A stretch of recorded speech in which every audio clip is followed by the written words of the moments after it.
And here's a quick look at a prominent lead in the D.B. Cooper hijacking mystery. The lead was presented to the public. It didn't lead to a resolution, but it's an interesting lead in a rather mysterious and unsolved case, which is actually still unsolved. Let me get this on the screen here. One moment, please. Reignited a cold case that has haunted the Bureau for years. And this morning we have the exclusive story from the woman who believes she knows the infamous hijacker D.B. Cooper. And her name is Marla Cooper. Could this 40-year-old mystery finally be solved? Is this 1972 photo the infamous hijacker D.B. Cooper? Who do you think that D.B. Cooper is? Well, I'm certain he was my uncle, Lynn Doyle Cooper. Wow. Who we called L.D. Cooper.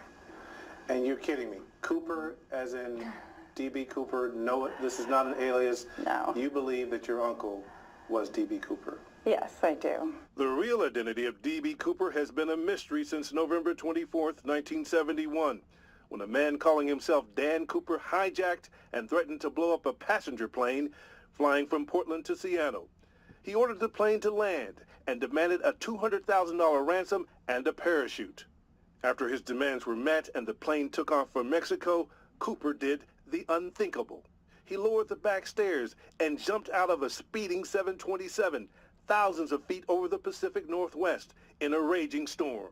He disappeared despite a massive manhunt, becoming the stuff of legend and even a movie.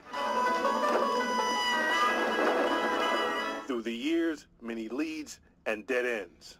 A family reported recovering a bag containing 5,000 decomposed dollars. The FBI now says a parachute found in Washington state is not the one used by infamous hijacker D.B. Cooper. Despite all the clues found, there were no signs of D.B. Cooper. But were there?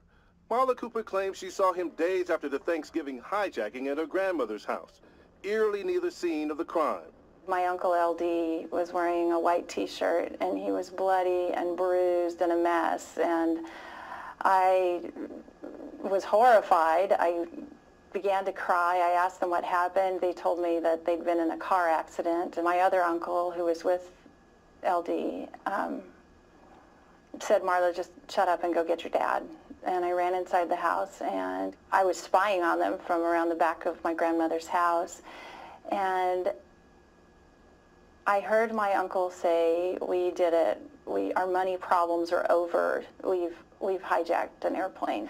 They told my dad they wanted him to help them go back into the woods and find the money. Marla recalls two conversations with her parents that ignited her suspicions about her uncle's identity. My father made a comment about his long-lost brother, my uncle LD. His remark to me was that, he said, "Don't you remember he hijacked that airplane?" That was 1995, just before her father died. And that's a quick look at a prominent lead. And this lead is probably the number 1-2 lead in the case, but it never really solved the case. It's quite a mysterious case, the D.B. Cooper 1971 SKYJACKING. If you just Google it, you'll see plenty of information on it, and several books have been written about it. And it's quite a case, and that should do it. Let me get this off the screen.